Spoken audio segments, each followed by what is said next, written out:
Hello, this is Jason. We are reading 4 chapters of What Was Pearl Harbor. A quiet calm lay over Pearl Harbor that Sunday morning. Many sailors were sleeping in late. Many others were chowing down in mess halls. Some were heading ashore for their day off. The huge battleships lay peacefully at anchor, waves lapping gently at their giant hulls. Then fighter planes, thick as hornets, darkened the sky. Yet few people were worried. At least at first, they figured that US pilots were on a practice drill or putting on an air show. Kimmel dashed off to send the alarm. "This is no drill! Man your stations!" In the harbor, loudspeakers on the US warships blared, "Real planes, real bombs!" On every deck, sailors yelled to their mates, "Japanese attack! This is not a drill. Real planes, real bombs." Japanese planes stormed in first, screaming low over the harbor. They let loose deadly torpedoes that shot down the water like sea monsters. Underwater, the warheads that went straight towards the hulls of the big ships. One after another, the US ships reeled under attack. "The ships seemed to explode in a chain reaction," said one eyewitness. A day that started with calm and had become a nightmare. The attack began at 7:55. The next 50 minutes were the most deadly. On board the US ships, chaos ruled. Bombs killed many sailors instantly. The wounded struggled to get to battle stations and fight back. They raced over decks, slicked with blood and oil. Water gushed into gaping holes in the ships. On lower decks, men were trapped in flooded rooms. In only 50 minutes, the Japanese managed to carry out most of the destruction at Pearl Harbor. It was 8:05 when the Oklahoma on battleship Roe took the first of 7 torpedoes. With gashes on its side, the ship was thrown into pitch blackness. Seawater poured into Oklahoma, began to sink. Seamen were trapped below in the darkness. I was tossed and spun around, pitched into a great nothingness, said one survivor. All of us, the living, dying and the dead, were whirled around together. Slowly, sickeningly, the Olakomoma began to roll over on her side, said a witness. Within minutes, its rounded hull showed above water. It looked like a huge dead whale. The Oklahoma hit the bottom of the harbor just 8 minutes after the first torpedo strike. 400 men died aboard the ship. At the same time, a torpedo blasted directly underneath the West Virginia and sent the crew flying. The huge warships began to topple at once. 2 more torpedoes capsized the Utah. Another split open the hull of a small ship called the Ogallala, which would capsize 2 hours later. It was awful. "Great ships were dying before my eyes," said an eyewitness. As US ships were exploding, so were US planes. Japanese bomber planes attacked nearby airfields with fury. Their goal was to destroy planes on the ground before American pilots could get into them and fight back. The first air bases attacked were Hickman, Wheeler, Bellows, and Iwo. The planes at each were lined up close together, wingtip to wingtip. They had been parked together out in the open, so they could easily be guarded from spies. Tragically, they were now wide open to attack. In the first 50 minutes of the attack at Iwo, 33 of the 49 planes on the field were destroyed, with the remaining 16 too damaged to fly. Nearby at Wheeler, bombers killed hundreds of soldiers in their barracks, many of them still sleeping. At Hickman, a bomb took out dozens of planes in one shattering blast. Dive bombers were tearing in the place to pieces, a witness said. But the worst was yet to come, and the mighty Arizona battleship would be toppled. The huge USS Arizona was home to 1,500 officers and sailors.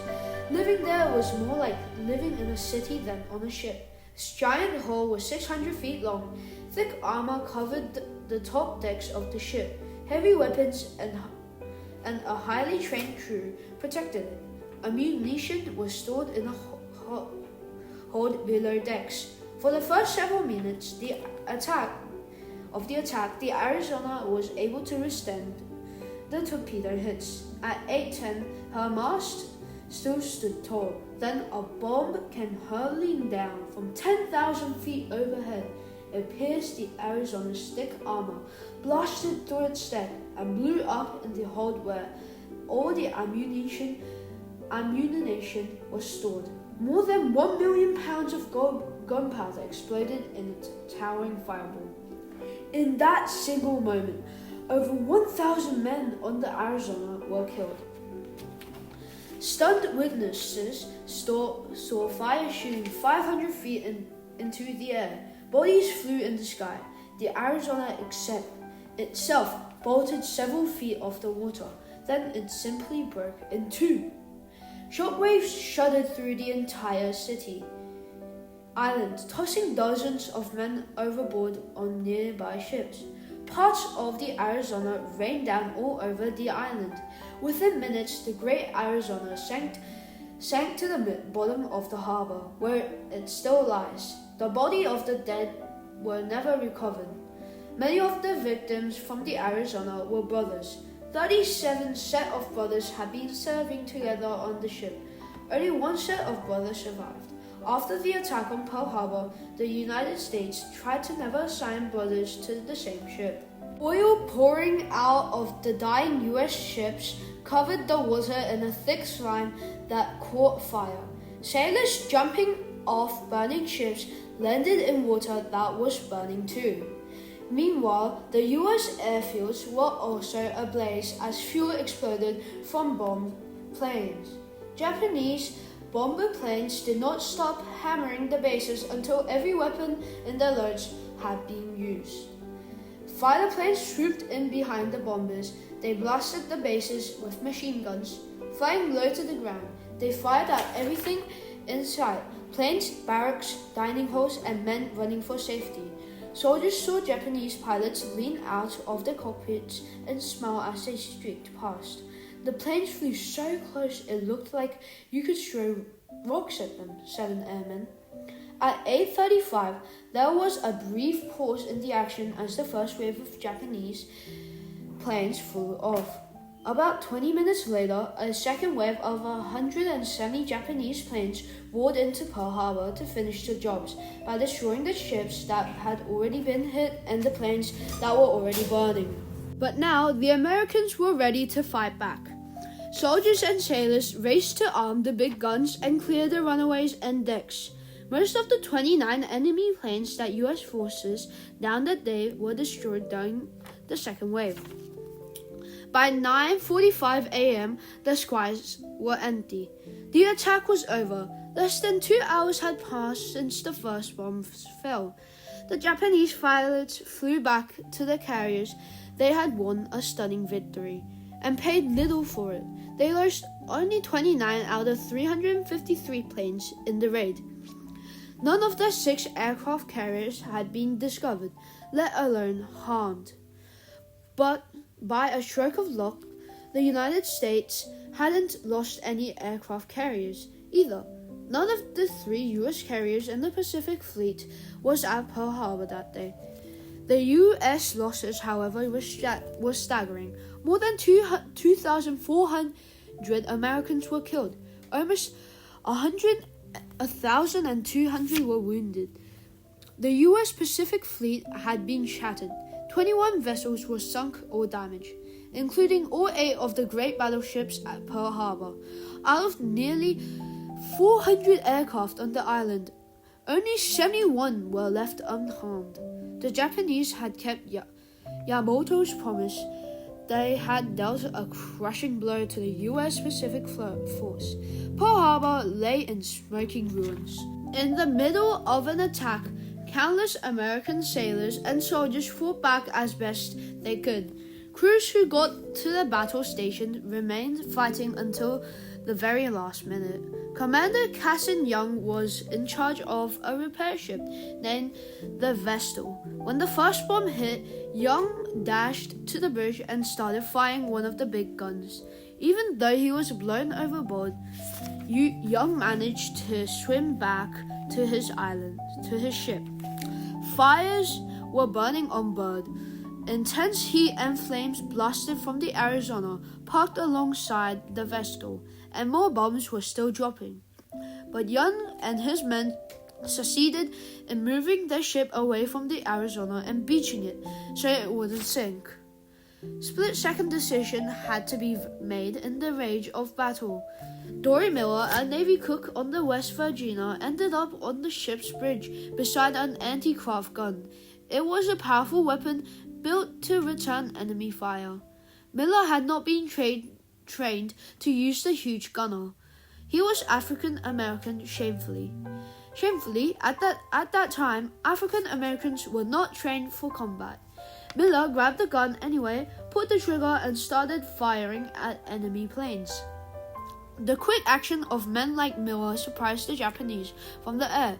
Commander Fuchida was startled to see gunfire returning from U.S. battleships, less than 5 minutes after the first bomb had fallen. A sailor named Carl Carson, who had escaped from the Arizona, passed out as he swam to shore in the burning water.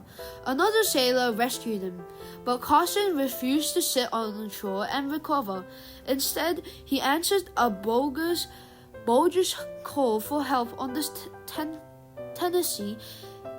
When he went to that ship battle station, which was located at the same place on the Tennessee as it was on the Arizona.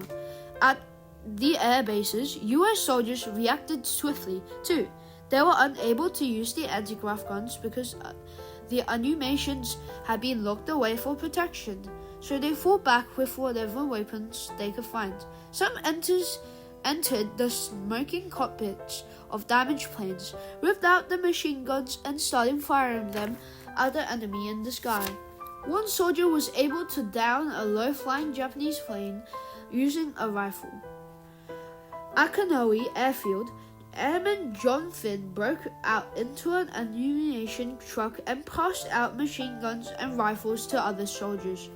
Finn started firing a machine gun from a training platform in the middle of the field. Zeros dove low to the ground, gunning for him, but Finn wouldn't budge. Even while wounded, he kept fighting back.